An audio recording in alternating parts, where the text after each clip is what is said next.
여러분, 지금 이 순간 우리나라에서 매일 몇 명이 70세가 된다고 생각하십니까?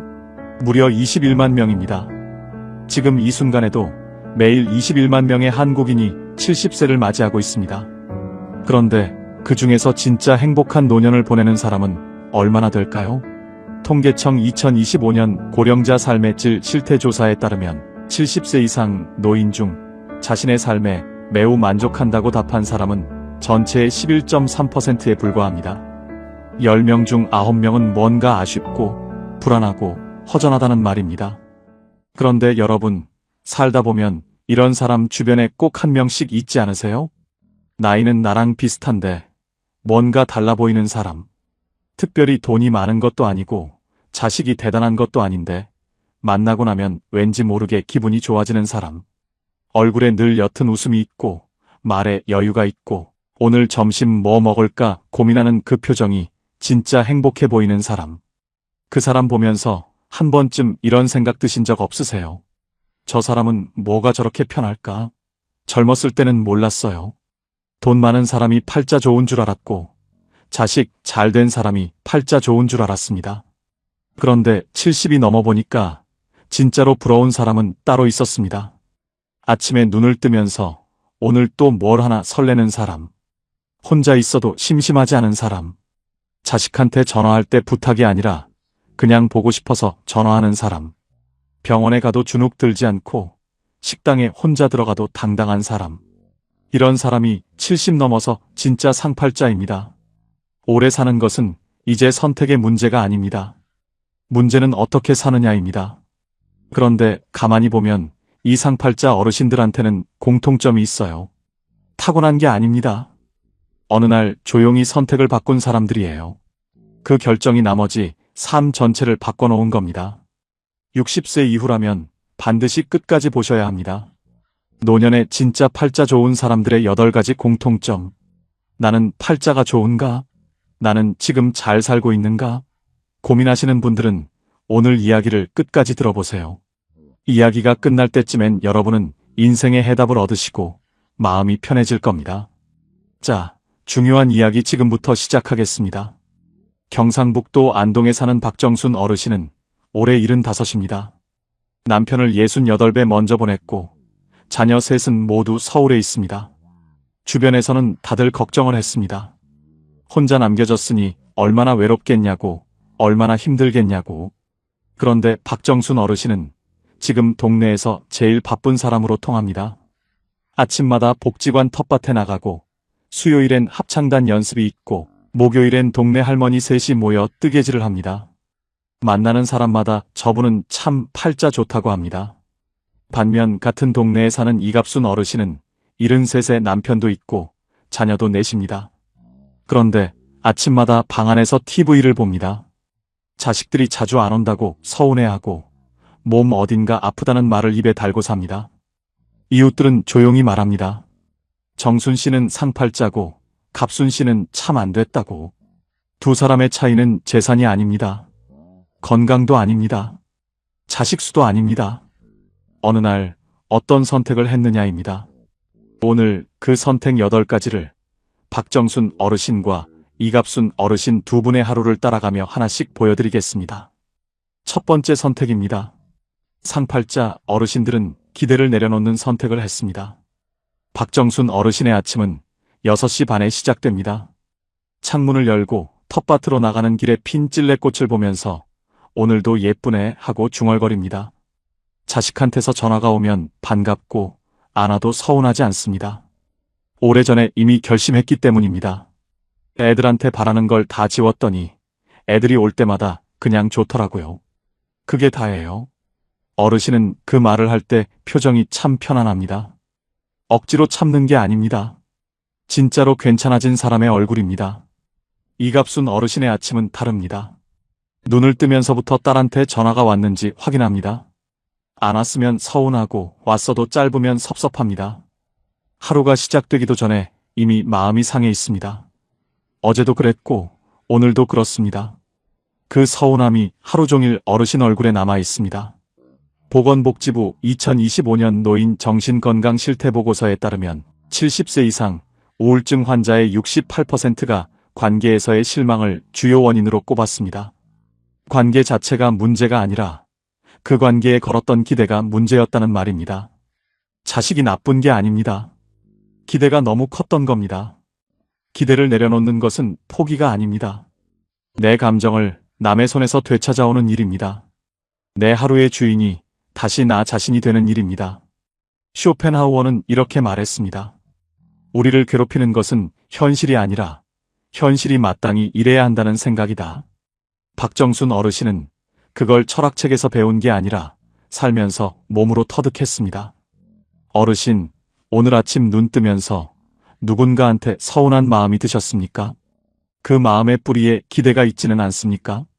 그 기대를 오늘 하나만 내려놓아 보십시오. 가볍게 하루가 시작될 겁니다. 두 번째 선택입니다. 상팔자 어르신들은 작은 루틴 하나를 목숨처럼 지킵니다. 박정순 어르신은 비가 오나 눈이 오나 오전 10시에 복지관 텃밭에 나갑니다. 무릎이 시큰거리는 날도 있습니다. 그래도 나갑니다. 거기 가면 얼굴 아는 사람이 있고 손에 흙이 묻고 상추 한 포기가 자라는 걸 보면서 하루가 시작된다고 하십니다. 어제 심었던 씨앗이 오늘 싹을 틔웠을 때 어르신 얼굴에 퍼지는 그 웃음은 누가 만들어준 게 아닙니다. 스스로 만든 겁니다. 이갑순 어르신은 정해진 시간이 없습니다. 일어나는 시간도 다르고 밥 먹는 시간도 다릅니다. 어떤 날은 점심을 12시에 먹고 어떤 날은 2시가 넘어서 먹습니다. 하루가 그냥 흘러갑니다. 흘러간 하루는 남는 것이 없습니다. 저녁에 오늘 뭘 했나 생각해보면 기억이 잘 나지 않습니다. 그게 반복되면 하루하루가 점점 더 무의미하게 느껴집니다. 국민건강보험공단 2024년 연구에 따르면 일상 루틴을 3가지 이상 유지하는 70대 노인은 그렇지 않은 노인에 비해 인지기능 저하 속도가 37% 느렸습니다. 37%입니다. 루틴은 단순히 시간을 채우는 게 아닙니다. 내가 오늘도 살아있다는 신호를 뇌에 매일 보내는 행위입니다. 하루에 목적이 생기고 몸이 깨어나고 마음이 자리를 잡습니다. 루틴이 있는 사람은 아침에 눈을 뜨면 갈 곳이 있습니다. 루틴이 없는 사람은 아침에 눈을 떠도 어디로 가야 할지 모릅니다. 어르신, 지금 하루 중에 반드시 지키는 시간이 하나라도 있으십니까? 없다면 오늘부터 딱 하나만 만들어 보십시오. 산책이어도 좋고 창밖을 보는 10분이어도 좋습니다.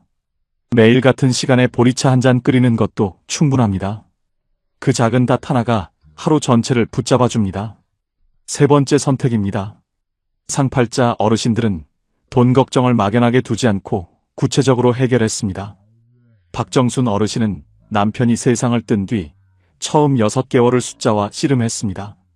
통장을 펼쳐놓고 한 달에 얼마가 들어오고 얼마가 나가는지 노트에 직접 적었습니다. 국민연금 월 43만 원, 기초연금 월 33만 원. 부족하다는 걸 알았습니다. 무서웠습니다. 그런데 어르신은 그 두려움 앞에서 눈을 감지 않았습니다. 노인 일자리 사업에 신청했고 지금은 복지관 텃밭 관리 도우미로 월 27만 원을 받습니다. 그 27만 원이 주는 건 돈만이 아닙니다. 아침에 일어날 이유가 생겼습니다. 역할이 생겼습니다. 나를 기다리는 곳이 생겼습니다. 이갑순 어르신은 돈 이야기를 꺼내면 가슴이 답답해진다고 합니다. 얼마나 있는지도 모르고 얼마나 써야 할지도 모릅니다. 그냥 무섭습니다. 그래서 생각하지 않으려 합니다. 그런데 생각하지 않는다고 돈 걱정이 사라지는 게 아닙니다. 오히려 안개처럼 퍼져서 매일 아침을 무겁게 누릅니다. 국민연금공단 2025년 자료에 따르면 65세 이상 노인 중 기초연금과 국민연금을 함께 수령하는 경우 월 평균 수령액은 약 58만 원 수준입니다. 58만 원으로는 부족합니다. 그 부족함을 인정하고 거기서 출발하는 사람과 무서워서 숫자를 외면하는 사람, 이 두 사람의 5년 후는 완전히 다릅니다. 주택연금을 검토해 볼 수도 있고 노인 일자리 사업에 참여할 수도 있고 지출을 하나씩 들여다볼 수도 있습니다. 방법은 반드시 있습니다. 그런데 그 방법은 숫자를 직면한 사람에게만 보입니다. 딱 잘라 말씀드릴게요.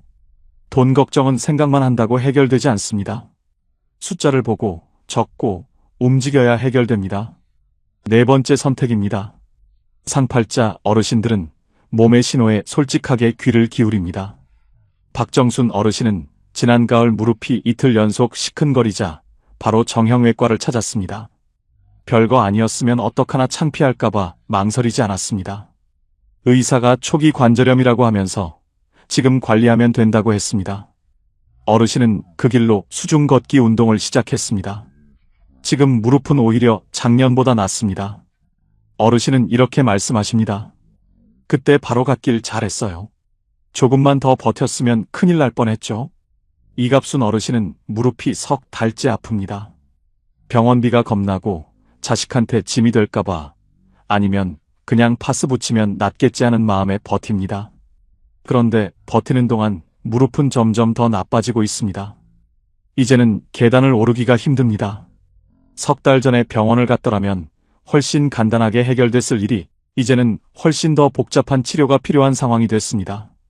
건강보험심사평가원 2025년 발표에 따르면 70세 이상 노인에서 만성질환을 조기에 발견한 경우 5년 후 생존율이 그렇지 않은 경우에 비해 평균 2.3배 높았습니다. 2.3배입니다. 자식한테 짐이 될까봐 병원을 참는 분들이 많습니다. 그런데 지금 참다가 나중에 더 크게 쓰러지면 그게 훨씬 더 큰 짐이 됩니다. 몸이 보내는 신호에 솔직하게 반응하는 것, 그게 자식을 위하는 길이기도 합니다. 어르신, 지금 몸 어딘가 불편한데 참고 계신 것 있으십니까? 그건 강한 게 아닙니다. 오늘 바로 예약 전화를 하십시오. 몸이 보내는 신호를 솔직하게 받아주는 사람, 그 사람이 10년 뒤에도 걷고 웃고 살아있는 사람입니다. 다섯 번째 선택입니다. 상팔자 어르신들은 세 사람을 만납니다. 박정순 어르신이 합창단에 처음 나간 날 아는 사람이 한 명도 없었습니다. 구석자리에 앉아 노래 가사도 잘 모르고 음정도 틀렸습니다. 옆 사람 눈치가 보였습니다. 집에 오면서 다음엔 안 가야지 싶었습니다. 그래도 다음 주에 또 나갔습니다. 그냥 나갔습니다. 특별한 용기가 있어서가 아니라 집에 있으면 더 심심할 것 같아서. 3달 후 옆자리에 앉은 이순례 어르신이 가장 친한 친구가 됐습니다. 지난해 박정순 어르신이 몸살로 사흘을 앓았을 때 새벽에 전화를 받아준 사람도 이순례 어르신이었습니다. 국을 끓여서 현관 앞에 놓고 간 사람도 이순례 어르신이었습니다. 자식도 못해준 일을 65세에 새로 만난 친구가 해줬습니다. 이갑순 어르신은 요즘 세상에 믿을 사람이 없다고 합니다. 나이 들어서 새 친구가 어디 생기냐고 괜히 나갔다가 상처만 받는다고 합니다. 그래서 오늘도 방 안에 있습니다. TV가 유일한 말벗입니다. 그런데 TV는 어르신 이야기를 들어주지 않습니다. 통계청 2025년 사회적 고립 실태 조사에 따르면 70대 이상 중 사회적 관계망이 2명 이하인 노인은 그 이상인 노인에 비해 치매 발병률이 1.9배 높고 사망률도 유의미하게 높았습니다. 사람이 약입니다. 이 말이 비유가 아닙니다. 의학적으로 증명된 사실입니다. 사람을 만나는 것이 치매를 늦추고 수명을 늘립니다. 복지관이어도 좋고 성당이나 절이어도 좋고 동네 산책 모임이어도 좋습니다. 처음엔 어색합니다. 당연히 어색합니다. 그래도 일단 나가십시오. 관계는 나이로 다치지 않습니다. 마음이 열려있는 한. 6번째 선택입니다. 상팔자 어르신들은 과거를 정산했습니다. 이게 8가지 중에서 가장 어려운 선택입니다. 박정순 어르신도 한때는 밤마다 억울했습니다. 평생 남편 뒷바라지에 시부모 간병에 자식 교육까지 다 해놨는데 정작 자기 인생은 어디 갔나 싶었습니다. 어두운 천장을 보면서 그 생각을 하다 보면 새벽 2시, 3시가 됩니다. 그런데 어느 날 문득 이런 생각이 들었다고 합니다. 그 생각을 하는 오늘 밤이 또 없어지고 있구나. 억울한 생각을 하는 동안 오늘이 사라지고 있다는 걸 그날 처음 느꼈다고 합니다. 그날 이후로 과거에 에너지를 쓰는 걸 멈췄습니다. 이갑순 어르신은 아직도 30년 전 일을 이야기합니다. 시어머니가 어떻게 했고 남편이 어떻게 했고 이야기할 때마다 그때처럼 눈이 빨개집니다. 목소리가 떨립니다. 그 시절이 지금 이 방 안에 아직도 살아있는 겁니다. 30년이 지났는데도 그 상처는 조금도 낫지 않았습니다. 국민건강보험공단 정신건강연구팀 2024년 보고서에 따르면 같은 기억을 반복해서 되새기는 반추사고를 자주 경험하는 70대 이상 노인의 우울증 유병률은 그렇지 않은 집단의 3.1배였습니다. 3.1배입니다. 다산 정약용 선생은 18년 유배지에서 이렇게 썼습니다. 지나간 일을 탓하지 말고 앞으로 올 날을 살아라. 억울한 세월 속에서도 500권이 넘는 책을 남긴 사람의 말입니다. 과거를 정산한다는 건 그 일을 잊으라는 게 아닙니다. 없었던 일로 하라는 게 아닙니다. 그 일에 더 이상 오늘의 에너지를 빼앗기지 않겠다는 결심입니다. 용서는 상대를 위한 게 아닙니다. 내가 살기 위해 하는 겁니다. 내 오늘을 지키기 위해 하는 겁니다. 7번째 선택입니다. 상팔자 어르신들은 혼자 있는 시간을 두려워하지 않습니다. 오히려 즐깁니다. 박정순 어르신은 매일 오후 2시 텃밭에서 돌아와 따뜻한 보리차 한 잔을 끓입니다. 주전자가 끓는 소리를 들으면서 잠깐 멍하니 서 있습니다. 차를 들고 베란다 의자에 앉습니다. 아무것도 안 합니다. 스마트폰도 보지 않습니다. 햇살이 발등에 내려앉는 것을 느낍니다. 바람이 커튼을 건드리는 소리를 듣습니다. 멀리서 아이들 뛰어노는 소리가 들립니다. 그 30분이 하루 중 제일 좋다고 하십니다. 아무것도 안 하는 그 시간이 사실은 가장 많은 것을 채우는 시간입니다. 이갑순 어르신은 혼자 있으면 무섭습니다. 그래서 TV를 항상 켜놓습니다. 자면서도 틀어놓습니다. 소리라도 있어야 덜 외롭다고 합니다. 그런데 TV가 꺼지는 순간 더 크게 밀려옵니다. 그 외로움이 TV 소리로는 채워지지 않는다는 걸 어르신도 압니다. 그래도 끄지 못합니다. 심리학에서는 건강한 고독을 솔리튜드라고 부릅니다. 외로움과 고독은 다릅니다. 외로움은 혼자 있고 싶지 않은데 혼자 있는 상태입니다. 고독은 혼자 있는 시간에 자기 자신을 만나는 상태입니다. 혼자 있는 시간에 자기 자신의 소리를 들을 수 있는 사람은 누군가가 곁에 없어도 흔들리지 않습니다. 법구경은 말합니다. 스스로를 섬으로 삼으라고, 남을 의지처로 삼지 말라고. 이 말이 냉정하게 들릴 수 있습니다. 그런데 이건 혼자 살라는 말이 아닙니다. 혼자서도 온전할 수 있는 사람이 되라는 말입니다. 그런 사람만이 진짜로 타인을 사랑할 수 있습니다. 스스로 가득 찬 사람이 타인에게도 줄 수 있습니다. 어르신, 오늘 하루 중에 아무것도 안 하고 그냥 자기 자신이어도 되는 시간이 있으십니까? 그게 사치가 아닙니다. 그게 치유입니다. 8번째 선택입니다. 이게 오늘의 핵심입니다. 집중해서 들어주십시오. 상팔자 어르신들은 나는 아직 성장 중이다 라고 믿습니다. 박정순 어르신은 올해 봄 복지관에서 스마트폰 사진 강좌를 신청했습니다.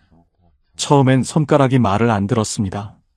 화면을 누르면 엉뚱한 게 열렸습니다. 옆에 앉은 72살 어르신한테 이거 어떻게 하는 거예요? 하고 물어봤습니다. 그 어르신도 잘 모른다고 하면서 둘이 같이 강사한테 물어봤습니다. 창피하지 않았냐고요? 어르신은 이렇게 말씀하셨습니다. 모르는 걸 묻는 게 창피한 게 아니라 모르는 척하는 게 창피한 거죠. 지금 어르신이 찍은 안동 하회마을 풍경 사진은 복지관 복도에 걸려 있습니다. 지나가는 분들마다 누가 찍은 거냐고 묻습니다. 어르신은 그때마다 어깨가 으쓱해진다고 합니다. 75에 생긴 새로운 자랑거리입니다. 이갑순 어르신은 이제 다 살았다고 합니다. 뭘 더 배우냐고, 이 나이에 무슨 소용이냐고 합니다.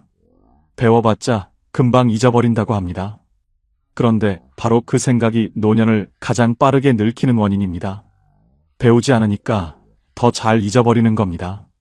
질병관리청 2025년 노화 연구 보고서에 따르면 나는 아직 새로운 것을 배울 수 있다는 자기 효능감을 가진 70대 이상 노인은 그렇지 않은 경우에 비해 인지기능 유지기간이 평균 5.2년 더 길었습니다. 5.2년입니다. 이건 단순한 마음가짐의 문제가 아닙니다. 뇌과학적으로 새로운 것을 배우고 도전할 때 뇌는 새로운 신경회로를 만듭니다. 70이 넘어도 뇌는 변합니다. 뇌는 쓰는 만큼 살아있습니다. 법구경은 이렇게 말합니다. 어리석은 이는 늘 어제를 살고 지혜로운 이는 언제나 오늘을 삽니다. 박정순 어르신이 상팔자인 이유는 돈도, 건강도, 자식도 아닙니다. 오늘을 사는 사람이기 때문입니다. 어제에 머물지 않고 오늘을 살고 내일을 기다리는 사람이기 때문입니다. 어르신, 오늘 뭔가 하나 새로 배워보십시오. 스마트폰 기능 하나도 좋고 새 노래 가사 하나도 좋습니다. 손자가 좋아하는 음식 이름을 물어보는 것도 좋습니다. 그 작은 배움이 뇌에 불을 켜고 그 불이 삶 전체를 밝힙니다. 자, 오늘 8가지 선택을 박정순 어르신과 이갑순 어르신 두 분의 하루로 함께 보셨습니다. 기대를 내려놓는 것, 작은 루틴을 지키는 것, 돈 걱정을 숫자로 해결하는 것, 몸의 신호에 솔직한 것, 새 사람을 만나는 것, 과거를 정산하는 것, 혼자 있는 시간을 즐기는 것, 그리고 나는 아직 성장 중이라고 믿는 것. 두 분은 같은 동네에 살고 비슷한 나이이고 비슷한 형편입니다.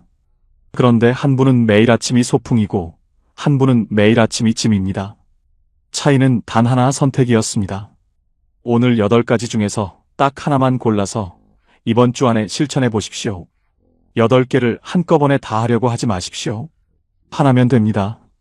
하나가 바뀌면 그 하나가 다른 하나를 끌어당깁니다. 오늘 드리는 숙제는 이겁니다. 오늘 저녁 조용히 앉아서 박정순 어르신은 하는데 나는 못하고 있는 것 하나를 종이에 적어보십시오. 그리고 그 종이를 냉장고에 붙여두십시오. 매일 마주치게요. 보일 때마다 한 번씩 읽어보십시오. 그게 전부입니다. 한 가지 선택이 하루를 바꾸고 바뀐 하루가 쌓이면 남은 인생이 달라집니다. 이 영상을 끝까지 보신 어르신, 오늘 이 자리까지 오시기까지 얼마나 많은 것을 견뎌오셨는지 압니다. 자식 뒷바라지에, 살림에, 일에, 정작 자기 자신을 돌볼 틈도 없이 달려오셨을 겁니다. 누군가의 엄마로, 누군가의 아내로, 누군가의 며느리로 평생을 사셨을 겁니다. 정작 그냥 나 자신으로 살아본 시간이 얼마나 됐습니까? 그 세월이 결코 헛되지 않았습니다. 버텨온 것 자체가 증거입니다. 남을 위해 온 마음을 쏟아온 것, 그건 어르신이 따뜻한 사람이라는 증거입니다. 이제 그 따뜻함을 자기 자신에게도 돌려주십시오. 나는 잘 살아왔습니다. 나는 충분히 괜찮은 사람입니다. 그 말을 오늘 꼭 한번 자기 자신에게 해주시기 바랍니다. 매일 21만 명이 70세가 되는 이 시대에 10명 중 9명이 허전하다고 하는 이 시대에 오늘 이 영상을 끝까지 보신 어르신은 이미 달라질 준비가 된 분입니다. 그 준비가 박정순 어르신이 합창단 문을 처음 열었던 그 용기와 똑같습니다. 어색해도 나간 그 한 걸음, 무릎이 시큰거려도 텃밭으로 향한 그 발걸음, 손가락이 말을 안 들어도 사진 강좌를 신청한 그 결심, 그게 상팔자의 시작이었습니다. 아침 햇살 한 줌, 베란다에서 마시는 따끈한 보리차 한 잔, 찔레꽃을 보며 오늘도 예쁘네 하고 중얼거리는 그 한마디, 그게 행복의 시작입니다. 내일도 모레도 어르신의 하루가 오늘보다 조금 더 따뜻하고 빛나기를 진심으로 바랍니다.